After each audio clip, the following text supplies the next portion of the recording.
Well, I wish they had a mute button. At the back. You just left that.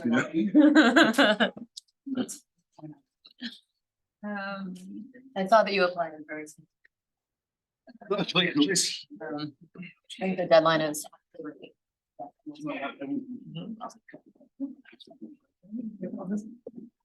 Okay, so welcome everyone. Other edition of the workshop research series, and this time we have Jessy Kate Schingler. I'm saying right? Yeah, you got it. Okay, so a brief introduction to Jessy for those of you who don't know. Jessy is a researcher in outer space policy and governance at the Lunar Foundation, with a particular focus on policy and coordination questions for near-term lunar activity. She's also been involved with self-governing collectives, autonomous networks, and place-based intentional communities for almost 2 decades. These projects have led Jessy to broader interest in the foundational ingredients of law and new approaches to sovereignty, jurisdiction, and institution design. She is currently is a PhD student in public law at Paris 2, right? This is not too do. Paris 2, France. Her research is focused on the geopolitics of networks, with a particular emphasis on the ways that sovereignty and autonomy play out in network dynamics. She has a bachelor degree in astrophysics from University Canada, a master in computer science from the Naval Postgraduate School in Monterey, California, and additional graduate work in distributed systems and network. She is a long-time participant in the Ostrom workshop. I believe you've been there to the previous wall, right? Yeah. So she's both affiliated to the Ostrom workshop and to outer space, two topics that are dear to my heart. So I'm very happy to introduce her. The floor is yours. Well, I've never had to sit through my own. That's really awkward, but thank you. Thank you for reading it, and thanks for having me here. It's been great to be here for the past few weeks. I'm just here for a month this year, and I'm already planning scheming my return.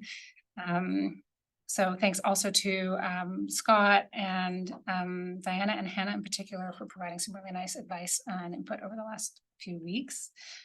The work that I've been doing is obviously focused on sovereignty, in particular a theoretical approach to sovereignty.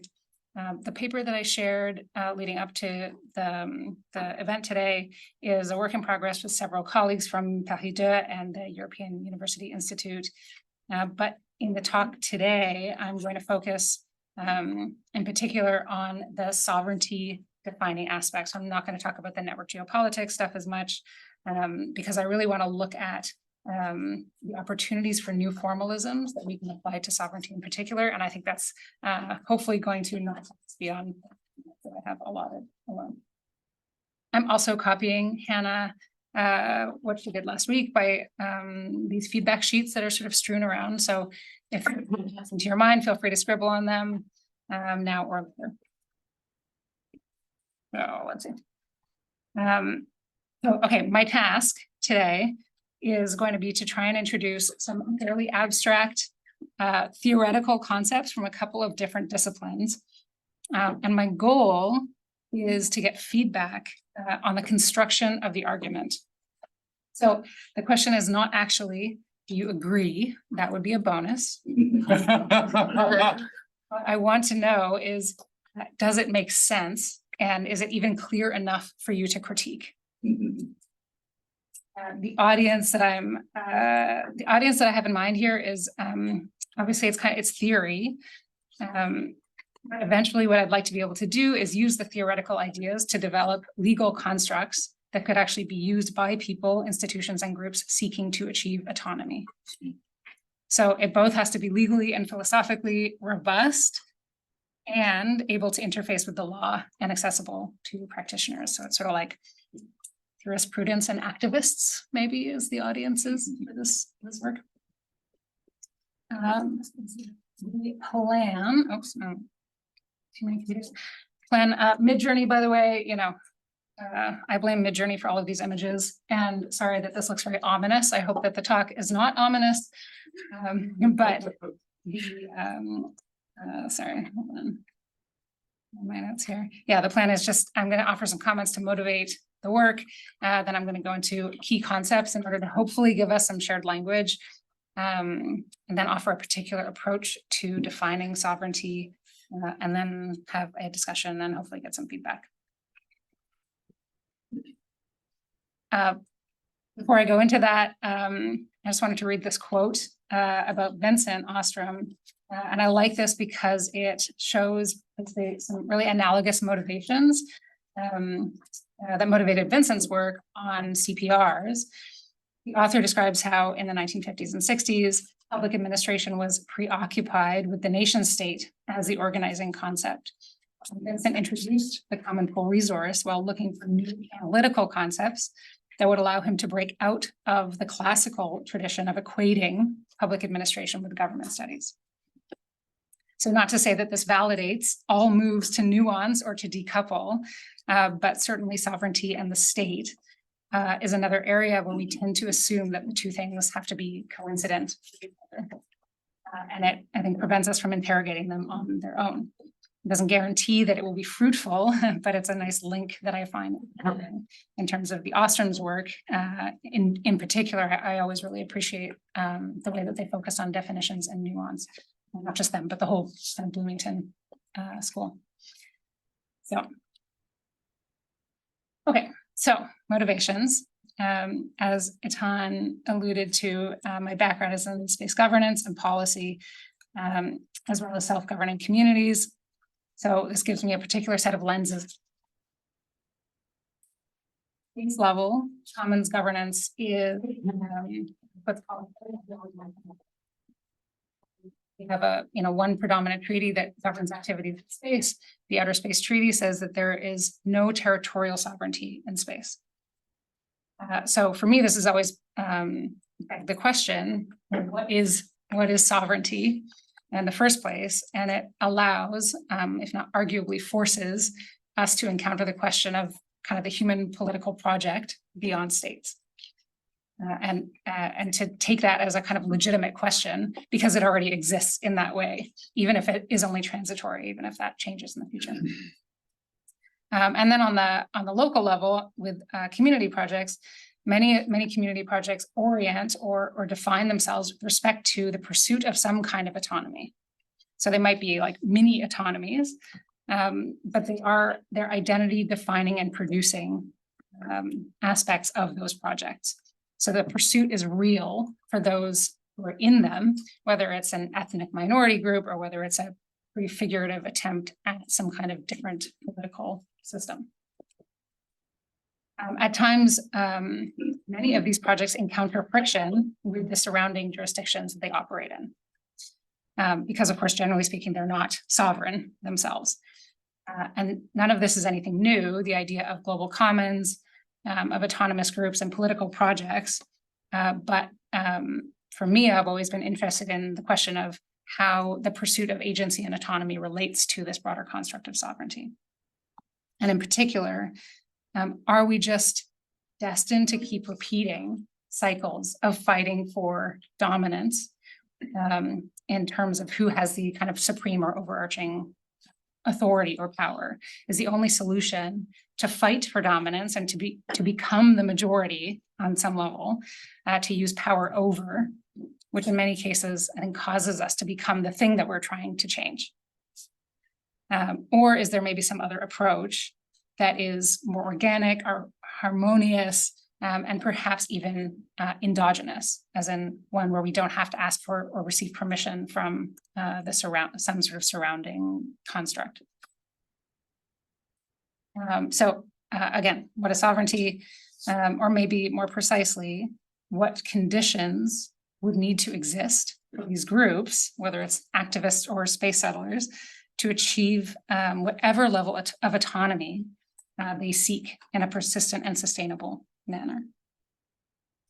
So one of the enduring themes of discussions about sovereignty has been the idea of paradox, basically, the idea that you can't just claim sovereignty unilaterally, but if you need permission from others, then it's also not really very sovereign, right? But in fact, the idea that sovereignty and interdependence could coexist, could even potentially mutually produce each other in a symbiotic way, that's kind of at the core of the ideas that we've been exploring. So, just a couple of comments on the network aspect of this. So holding those questions as network coordination has started to become more sophisticated and more widespread. A lot of people in here have, are doing work on this. This is where I start to see that there's potential for some new resolutions to these questions. We are all quite familiar with the ways that networks are restructuring local and global institutions, transnational flows of goods and services, corporations, and challenging traditional state sovereignty in all kinds of ways. But on the local level, we're also starting to see sort of nascent new social formations. And the example that I use here are DAOs, decentralized autonomous organizations. DAOs are kind of algorithmically enforced entities that exist in the digital sphere.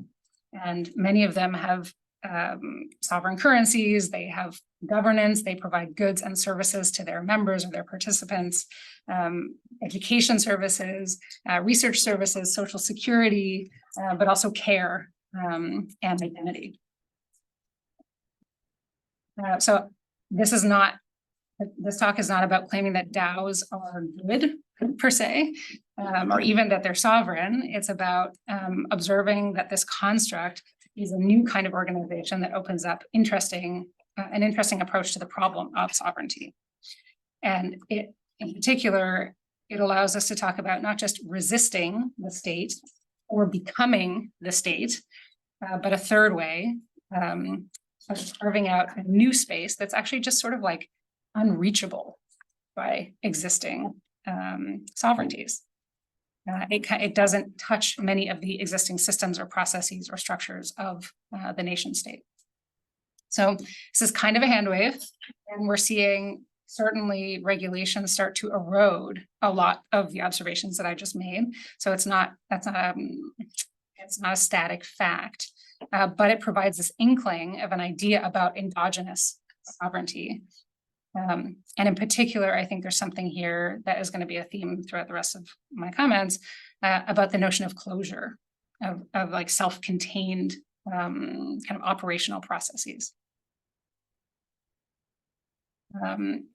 Yeah, and then the second thing about network coordination, the second thing about networks is the way that networked coordination enables the ability to be directly connected. So people who are participating in these sort of decision-making structures or monetary exchanges to be directly connected with other individuals who can enact and kind of animate these governance structures also through the network without really needing, again, to touch on much traditional infrastructure and make this closure easier.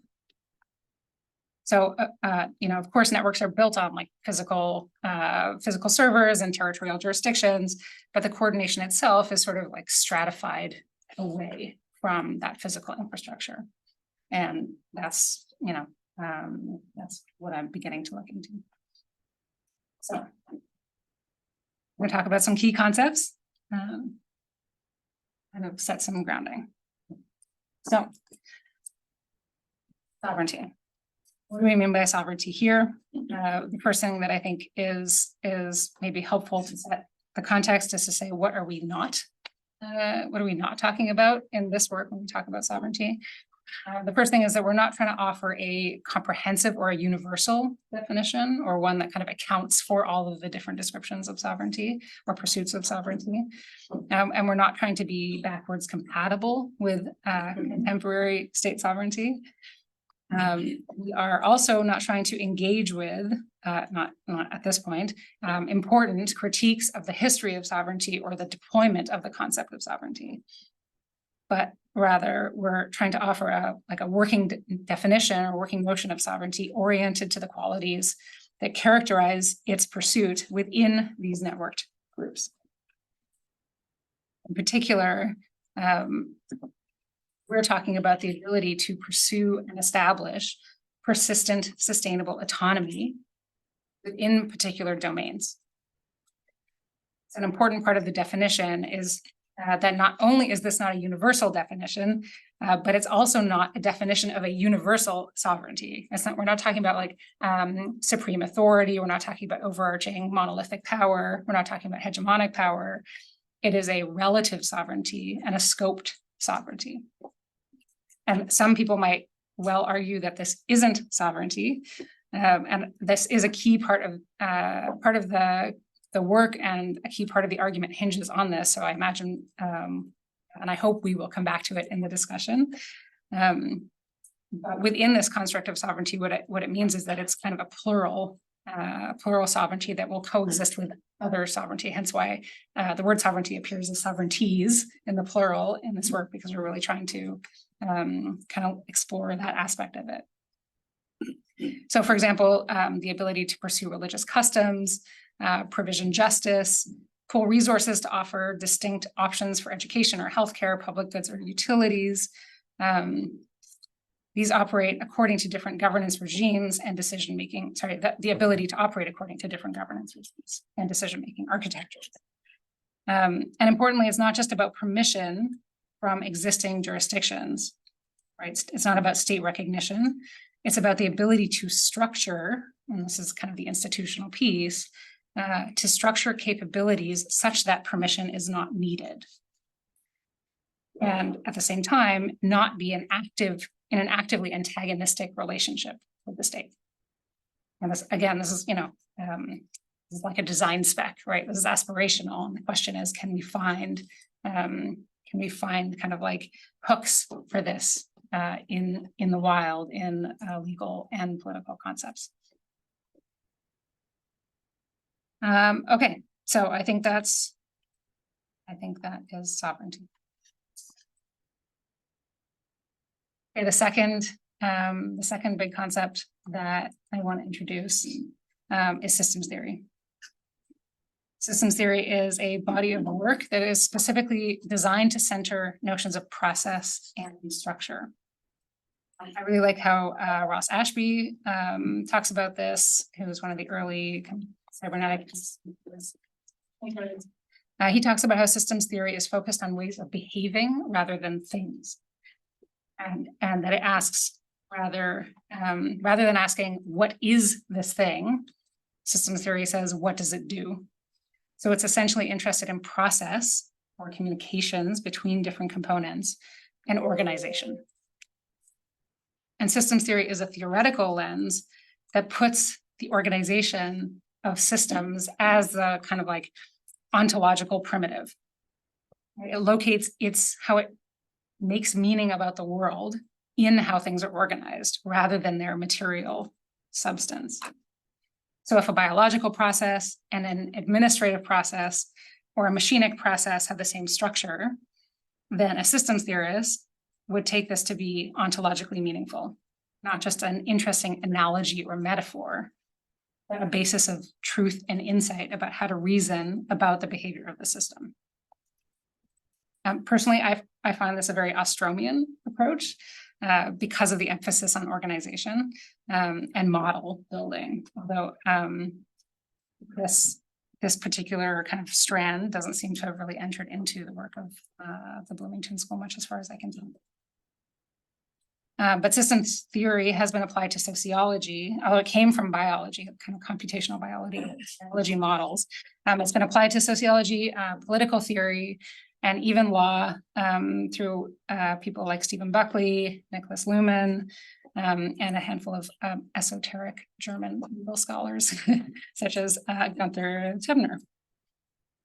So for our purposes, we see that there is, like when back to looking at networked social activities and dynamics, we see that there is a structural or organizational self-similarity between computer networks, the coordination that takes place using those networks, and then human physical mobility networks, the way that people, travel around the world to kind of pop-up nodes, live for weeks or months in these kind of like communities of the same people, move between Discord servers or DAOs with particular kind of strata of humans who share their culture, their language, their customs, without the outside world intervening much in their lived experience.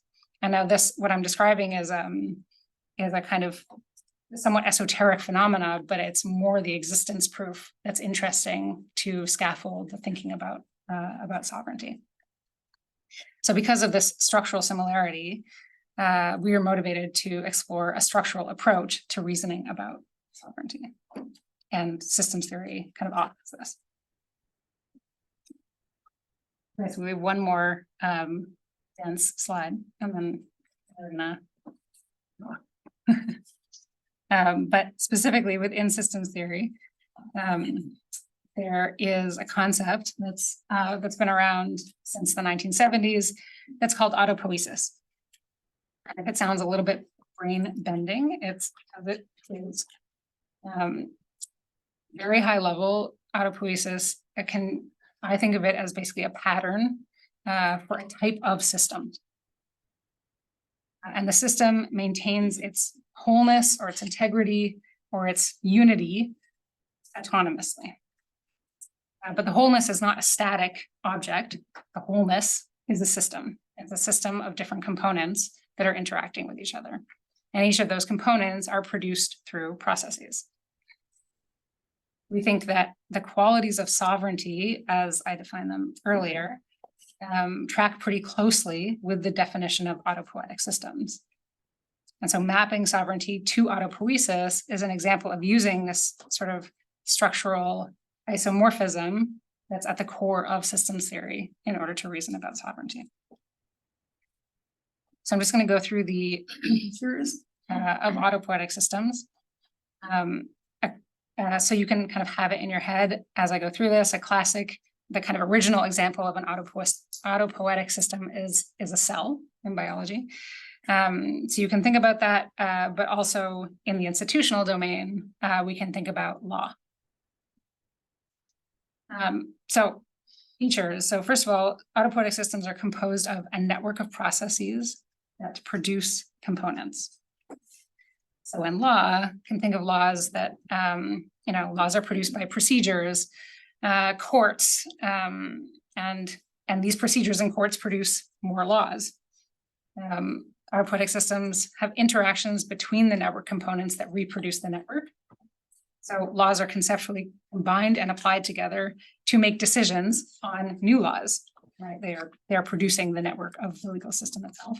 You might have common law or civil law, but there's still a process that is creating sort of a coherent or complete set. The whole is maintained as a composite unity. There's unity. So what is unity? Unity is basically a system, but the point is that the system has this quality of a kind of like integral identity that is persistent without losing the distinctiveness of the components. The organization of an autopoietic system constitutes a closed domain of relations. So what does this mean? Again, when law produces something, the thing that is produced is itself a part of the law, right? It's part of the system of law and the legal system. And as new laws are produced, they exist within the same system. So fundamental rules about how the system works can be expressed and even updated by the rules that constitute that system, the constitutional rules. And if the constitutional rules change, then the identity or the integrity of the system also changes. So it becomes a different unity. But within an autopoietic system, the fifth point, the system produces and maintains its own boundaries. So it's clear what is inside and outside of the system, and we see this with law. That clarity is upheld through the ongoing process of lawmaking and law usage. Finally, autopoietic systems are structurally coupled, which means that the systems interact and or exchange material in their environment, and they create kind of mutual perturbations. So shorthand that is used for describing autopoietic systems sometimes is that they are operationally closed, but structurally coupled or functionally open. So they have this kind of like porous boundary happening where the organizational process is kind of, again, it's maintaining this integrity, but there's this material exchange, whether that's people or whether that's ideas or whether that's physical resources with the outside world. And cells do this, and obviously, you know, the legal system does this with people's. Not all of our behavior is governed by laws on a regular basis, but that becomes input to and motivation for, say, forming new laws. And the laws themselves then kind of fold back on and influence our behavior when we exist in that system. Okay, so brain bending is still the word for that. And I think I've been reading these papers for about 6 months, and I think I'm just starting to wrap my head around it. So sorry for dragging you through it. And this is kind of the material that, you know, that I'm trying to locate this concept in. So hopefully we can spend some more time talking about it. But maybe I'll just make a few comments and then we can open it up. So to link it back to sovereignty, in a sense, we've done a lot of the work already because of how we define sovereignty to begin with. Earlier on, we're defining it as endogenous and as being rooted in endogenous autonomy and being relative and scoped to a particular domain. Some of these qualities or features are already present in the emerging network social formations that I'm pointing to with DAOs and other similar structures. Again, self-contained governance, services, and currencies. So what's neat is that if we buy that definition, then we can use this mapping to basically piggyback on the various work that's gone into and insights that have come out of autopoietic system analysis more broadly. And I don't have time to go through detailed examples, but when we think back to initiatives that are pursuing self-determination and autonomy, so like whether that again is prefigurative political projects or whether it's crazy crypto groups trying to buy their own land and, you know, secede from the state, or whether it's ethnic groups or indigenous communities, it suggests that one of the key tools to achieving autonomy is construction of self-contained domains of decision-making that kind of feeds back into its own reproduction. Of course, the question is how you do that, right? Like that. And the hope is that we can use, again, this concept to kind of guide us in thinking about the design process for creating these closures. So like managing natural resources is a particularly interesting one for me because it comes out of this ethereal space of digital interactions, and it comes into the space of, like, you know, we've been talking about brute physical facts in the theory course, and that makes it particularly tricky. So the place where most of the time I see this falling apart is in the lack of closure. If you're seeking territorial sovereignty is going to be less successful than identifying specific goals of seeking sovereignty. So for example, managing a river system in a particular way, and then building closure of rules to manage that particular system and the features that come from that system. But this lens can then inform how we define the scope of governance. Yeah, so for example, with let's think of, like, you know, to me, water is, again, like I'm jumping to the hard examples here because water flows past what we would normally think of as like easy way to think about boundaries. But if you were trying to design a kind of autopoietic, autonomous management system around water, then what I would do based on looking at autopoiesis is say, well, how can we think about a governance system that's not for all of the water, but rather particular uses of that water, such that we can draw a boundary around it, and then you kind of like back out of that. So a big area that I can see more analysis and work being done to kind of follow the thread here is institution design that achieves this kind of encapsulation or closure and basically firewalls certain kinds of decisions through designing like opaque institutional interfaces with the surrounding environment. And in particular, one of the ways in which, again, I think these projects tend not to be self-contained is actually in conflict resolution and justice systems. So major areas where we tend to rely on recourse back to the surrounding jurisdiction or the state. If something goes wrong in these systems, then you can sort of like sue somebody or take them to court. And so I don't know, one idea to look at there is, for example, the New York Convention allows you to make contracts and specify, transnational contracts and specify the jurisdiction that you want to kind of govern your interactions within that contract. Yeah, and in this way, I think DAOs are already quite advanced because they are providing a lot of these services for themselves. So yeah, a key insight from this for me, I think, is that sovereignty is not a noun, or it's not a state, not intended, but it's a verb, it's a process, right? It's a thing we do, not a thing that is. And an important corollary to looking at these notions of sovereignty is that the autonomy that they produce is only exists within a very specific domain. So actually, I think like once you start to unpack this concept, I think that many systems could probably be found to be autopoietic in a particular domain. It's just that they would be so scoped and so specific that it just wouldn't actually be very interesting. And what makes it interesting here, and in my opinion, newly relevant, is the prevalence of networked communications and coordination in society that are fundamentally enabling closed domains of interaction in new ways.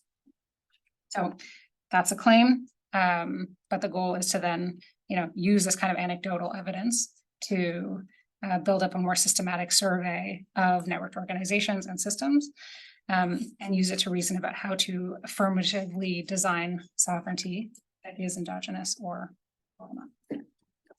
So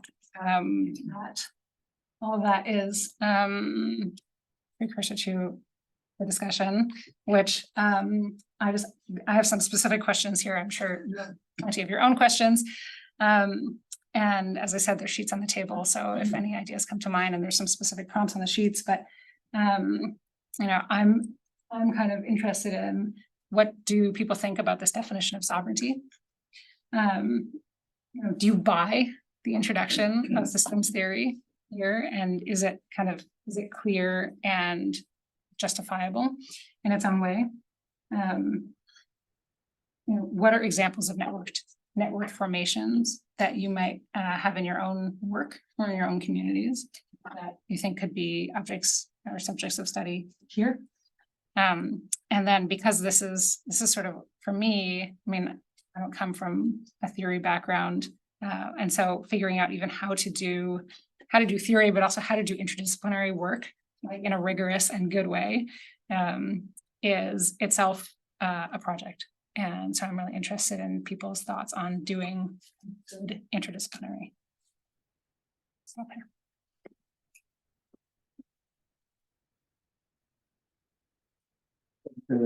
Thank you, Jessy, for an interesting discussion on a notion that is all originated from Europe, but now the most staunch proponents of it are elsewhere, and rethinking it. I do have some questions, but first, I want to thank her on the presentation, but also on bringing some novelties to the Ostrom workshop. First in our WhatsApp group that some people socially, and now also with presenting questions too, and not just answering questions. So feel free if you want to answer any of her questions or have questions of your own here, people at home. We'll start with Mike and Those two beat me over there. um, You're on the list, so you're in charge. So. Jessy, please. Uh, Start. all right. This is super fascinating and so many words that are only, I think, sort of, some of us are just sort of starting to absorb. And so that's really exciting to exciting about. It's just a really nice opportunity to open the way that we're thinking about things. I think for me, some of the things that are implicit in the first two bullet points that I've been thinking a lot about as you've been talking are sort of this, and this may be a uniquely disciplinary approach, and so you can say, that's not what I'm interested in. Yeah. But to my mind, I want to know what the problem is with existing concepts of sovereignty and why. And now that's not to say there aren't any. I'm not suggesting there are not, especially when we remove, like you are sort of historicizing it because you're thinking about it in a more abstract sense, which I think is interesting. And when you're explicit about that, I think is great.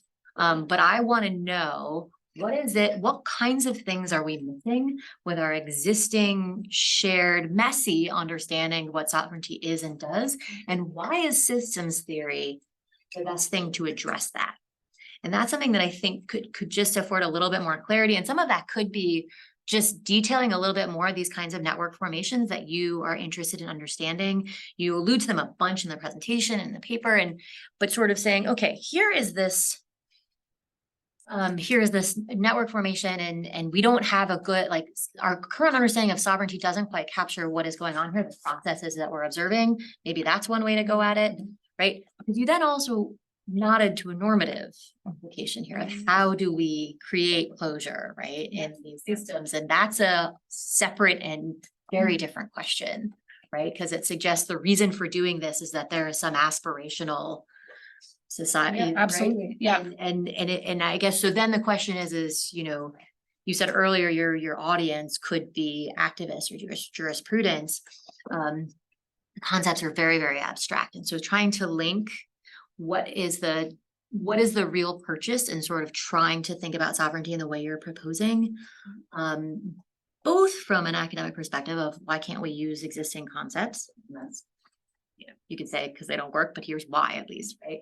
And then what is it that systems theory is getting us, right? Because the other question is this the aspect of systems theory that best helps you, or is it, or would like CAS and thinking about interdependent parts and feedbacks and the way that rules emerge, like through a complex adaptive kind of system? And I know Paul Smaldino's tried to do a little bit of this with Mark Lubell to try to think about those kinds of questions, and just a slightly different, like, part of the sort of systems theory approach. There was a lot in there, sorry, but Oh, that's great to talk about. I'm taking notes. Yeah, thank you. Comment more?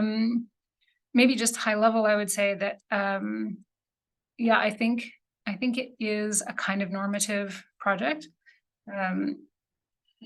Anchored in or like jumping off of the relation that is assumed between the state and sovereignty. So I think that is that's one of the big issues with the work, the mainstream definition of sovereignty is that it's kind of nonsensical to talk about sovereignty without the state. And the question is, how can we define or develop a concept of sovereignty that doesn't rely on that coincidence? The only thing I would just add is to sort of think about, then does it have to be sovereignty? Yeah, totally. Right, these sort of other notions of authority. We know that language is Right, exactly. And I thought about the same, like is sovereignty kind of like a red herring, you know, or it's just this disciplinary relic, right? I know political scientists have very sort of like narrow, we like to define things very narrowly, and we like to say, and nobody else can define them, right? And so like we definitely want to avoid that. Yeah, and I think there's something maybe like intentionally provocative about sovereignty, so admittedly. Okay, yeah, thank you. Dan, please. Yes, I mean, I have a ton of questions, including Jess's, and as I was reading the paper, I was dying for an example. Yes. Yeah, Even just one, please. But I can think of some, like FIFA, which has authority to push around state governments, or licensing boards for doctors or lawyers or anything else for that matter. But there are already lots of non-state sovereigns. We talk about sovereignty, we use the term sovereignty, talk about tribal sovereignty, consumer sovereignty, shareholder sovereignty, supranational sovereignty like the EU, shared sovereignty, co-sovereignty, joint sovereignty, special sovereignty of state dependencies, individual sovereignty. So it's not, you don't use the term only with respect to states. But what I think this is about is buying power or leverage. That's why they want to use the term sovereign, right? Some don't. I mean, FIFA doesn't want to be called a sovereign because it doesn't want to deal with the responsibilities of sovereignty, right? It wants to fly under the radar and still be able to push around states, right? But maybe some of these networks, right? And then I want to ask, what would it mean for a network of insurgents or revolutionaries to be sovereign? What would it mean for a religious organization, a corporation, Facebook, or Microsoft Windows to be sovereign?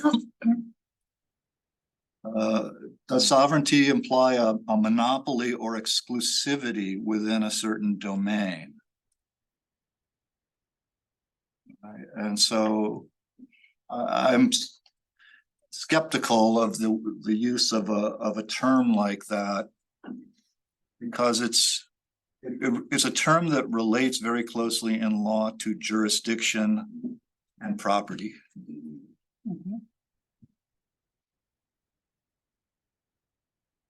And that is, you mean because then if you repurpose that term, then you've got to kind of repurpose all of the implications of that term and. Yes, and then the choice question, which networks do we identify as sovereigns and which do we therefore rule out? Right, because networks compete. Sure, yeah, and I think, sorry, They can't all be sovereign. were you, I can offer comments if you were finished, but I don't want to. Yeah, only to say that I think that it's really tough to try to introduce all of these concepts and talk about examples here and kind of dig into the implications as well, which is a meta question, but I would say that in terms of the concept of autopoiesis, I think offers a way to think about how these sovereigns would coexist. And I think we have a lot of work to do to tease that out. But that's, to me, one of the next places I would go is really digging in on the examples and kind of like making lots of tables and showing the features of autocratic systems and how that manifests or doesn't in certain systems, and then what it implies about the domain of, let's say, autonomy or sovereignty or whatever it is. Great comments. Mike and Yeah, let me, I hate to pile on here on the sovereignty, but I'm going to. I started in international relations theory, so I sort of have a lot of background in it. I don't see the connection between sovereignty and systems or systems theory as clearly as you seem to. And I was having particular problems with your use of the word closure as part of systems theory. I can understand why a system needs a certain amount of closure to be a system. A system's a tough thing to define too, but I can understand that. I don't see how sovereignty needs to have closure. An example, let's take Vladimir Putin, okay? He wants to have sovereignty, not just to maintain the current status of Russia or to have, a closure of this is Russia. He wants to be able to take over other countries if he can get away with it, especially if they have Russians identified living in them. So he doesn't want closure. He wants maybe a different kind of closure. I don't know, but it's the sovereignty is sort of to do something with it. And that's sort of the second question on this. Maybe it's one question all tied up. What do rulers want sovereignty for? And what are your groups that you're studying, the examples? I was dying for example too. What do they want sovereignty for?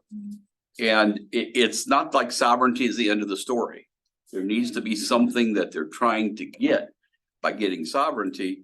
And you've got to study what sovereignty is, or more, rather than sort of whether it's a system theory or not, more than study sovereignty. You got to get at what are they trying to get? What do these DAOs want in these organizations? Because you clearly like them. What do they want in the organizations? And just pursue that. And at the end, maybe you call it sovereignty, or maybe you just call it freedom to act without being interfered with by those dastardly or by people like Putin. So talk me up as little. Yep. No, that's great. Thank you. I think the Putin example, to respond to that briefly, is a good one in the sense that it gets at this notion of operational closure, but functionally open or structurally coupled. So the kind of organizational substance of Russia, arguably doesn't change if Russia goes and invades another country and takes it over. It's still, the laws of Russia are still the laws of Russia. So to the extent that it was closed before, or like it had closure organizationally before, that doesn't change, even if the territory on which it's operating changes. And then, yeah, I take the point about terms and the examples. I think there's a classic thing happening here where if you have experience or have observed certain things, you're like, well, that's the easy part. The hard part is describing this kind of new construct. So you end up doing the examples last, but then the people that you're trying to share this now like very abstract concept with don't have the benefit of the examples that are in your head or your experience. Sometimes those examples in your head can get in the way of conveying your point clearly. Yeah. And I think that's kind of what's happening. Yeah. So great feedback. Thank you. People at home are also invited to ask questions. Now, yeah, please. I'm going to try to not repeat some of the things, but I want to drive something home. I mean, my real worry is that the use of sovereignty to describe the things that you're describing, which I think are amazing and really cool, risks being very obvious. And even, if I'm an activist in a place like the ZAD, right, an autonomous community in France, and what many of those movements are trying to do is explicitly to oppose themselves to not just this or that sovereign, the French state or something, but to find a form of organization that is a different form of power altogether. Yeah. And so I hear you saying that that's what you're looking for too, but the problem is we're just taking the same term, giving it a definition that already accords with the autopoietic things that you're finding a similarity to, and then saying this is sovereignty. But what we've done is then subtracted the entire history of violence and colonialism that is associated with that term, right? Sovereignty in the 19th century means the monopoly of violence within a territory. There are other thinkers who are doing a very similar thing, and I think it's a really good idea to ask, how do we break sovereignty from the state? But that doesn't mean to affirm sovereignty. It's to ask, how is it that sovereignty became coordinated with other forms of power such that the modern state emerged? Because in its roots, sovereignty expresses first, the power of God and then the power of the king, but the king doesn't necessarily even have the ability to extend his power over a territory. And so that's Jean Baudin, right? But you mentioned at the beginning this paradox, or a paradoxical relationship with sovereignty. And, that can even be more clearly defined, I think you were alluding to, right? That sovereignty is the ability to be both within and outside of a given closed moral and social and legal system at the same time. And so in, for example, someone like Carl Schmitt and then Agamben, right? This is going to be the fundamental problem, conceptual problem with sovereignty, not just in the modern era, but all the way through the Roman tradition, is that it's this place where the law can't account for itself. It has to be founded on something prior. And within the tradition of sovereignty, that is brute violence is what it's founded upon, right? It's always extra legal violence that establishes the condition for the legal order. And so the aspiration of autonomous movements is generally, how do we do something different? And there is actually a rich history of that.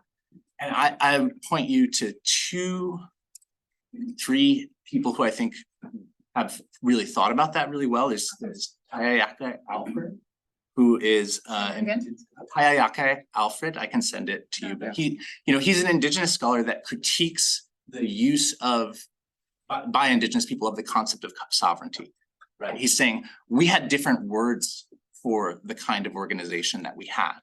And something is being lost in this importation of a European concept with all of this baggage to describe human formations that did not premise themselves upon this form of exclusionary violence, which didn't mean that they didn't have forms of closure, but it was something different. Right, but which is exactly That's what you're looking for. Exactly.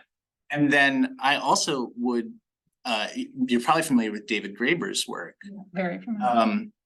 Have you read On Kings, his book, Marshall Solins? Yep. Because what I see, it's a fascinating book, because what they're really trying to wrestle with the same kind of problem, but they're saying we need to put this form of human power within its long historical arc and ask, how does the form of command itself even emerge in human societies? And what are people doing to contain that form of power? My final point, and thank you so much for listening to me, is around the use of autopoiesis systems theory, because my understanding also is that, at least within the form of cybernetic theory, this has long been the operational mode of sovereign governance as a means of extending its power, sustaining its power, through creating feedback loops to better govern a population.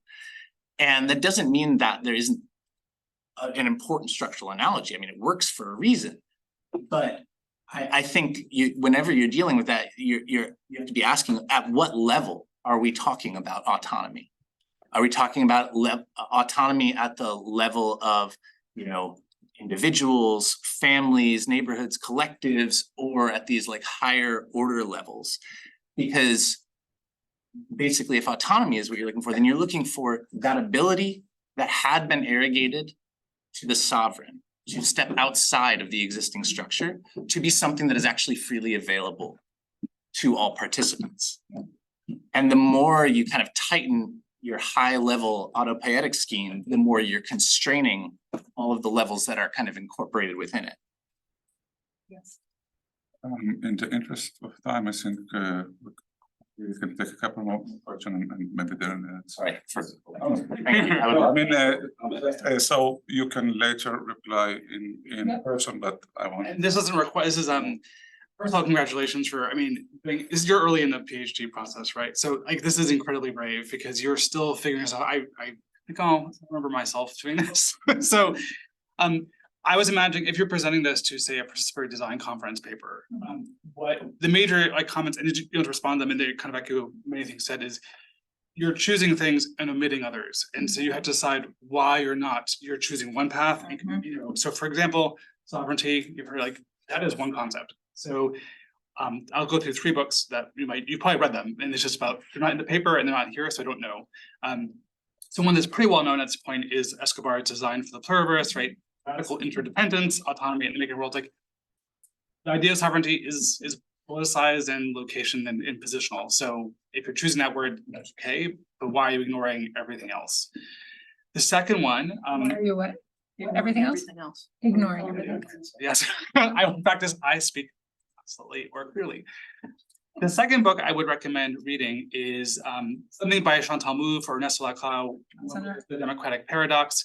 And then in the term they have is agonism. So this is a different, okay, so you know that too. So again, like you're talking about like they encounter the same, it's a paradox, like it's not really solvable, but we have to acknowledge that the publish of democracy is never ending. So I would like to hear, you're choosing certain words and others, what does that mean? The third one is Donna Haraway, Staying with the Trouble, Making Canada, okay, so like, and she proposes sympoiesis versus autopoiesis. And making with versus self-making. And I would really, if you're going to choose autopoiesis, I really want to know why. Like that's a very kind of positional term, and you are ignoring other cosmologies. So that's okay, but I want to know why you're doing that. So those are 3 books. You know them all, and it's more like they're not surfacing in your discussion. So, and I know there's so much to hold when you're like reading, and you go in 5 different directions. So those are the things that start out. And on Daniel's comment, like one paper when I was researching economic imaginaries. This is about 3D printing. The title is called Manufacturing Imaginaries, Neo-Nazis, Men's Rights Activists, and 3D Printing. So this is about the unintended consequences of autonomy. This is about basically like neo-Nazis, like basically using 3D printing as a way to like manufacture a bunch of weapons, take over the state. So that's autonomy. So you do encounter, and this kind of goes back to the agonism aspect of like, one person's version of autonomy is in conflict with others, and how do you manage that? So those are, those books. So it's really just about, you do have to be specific and choose, and you can't avoid that. But so we're clear, like, why are you not going to talk about sympoiesis versus autopoiesis? And that's an okay choice, but why? Right. Thank you. And let's take one last comment. Yes, just a last comment. Even though systems theory isn't overtly in the Ostrom's work, it is there. Especially Herbert Simon, Sciences of the Artifactual, which Vincent alludes to in his work. So it is kind of there, but they were also very influenced in a lot of ways by Friedrich Hayek's thought, especially on the idea of emergent orders. And Hayek was also a systems theorist in some ways, or he advanced it in his own way. So yeah, for Sciences of the Artificial. I said artifactual, yeah, Sciences of the Artificial. Thank you, Dan. Which Vincent then alludes to in his discussion of the artificial, artifactual and artisanship, but the idea of artifactual is related to artificial. As Dan has talked about in class. I've written about too. I just get excited about that. So anyways, yes, system theory is there. I just think it needs to be teased out more in an Ostrom perspective. So yeah. Are putting together a proposal for that for WOW 7, by the way. So can I join you? Yes. And it's one of the things that we've had the opportunity to talk about, but the where of this. To me, the connection between sovereignty and territory is one that is very big because of many of the things that they have already pointed out. And the other part that I was thinking of is how you could trace ways in which sovereignty has been expanded, contested, and meant to signify something else. And I was thinking of maybe food sovereignty and how the whole thing of food sovereignty against food security is very much about what sovereignty should be and what it is. So if you need concrete examples of how this is happening, that would be one. Cool. Thank you for that. Thank you for Jessy. Email address, so we know how to, if I want to send you the. Yeah.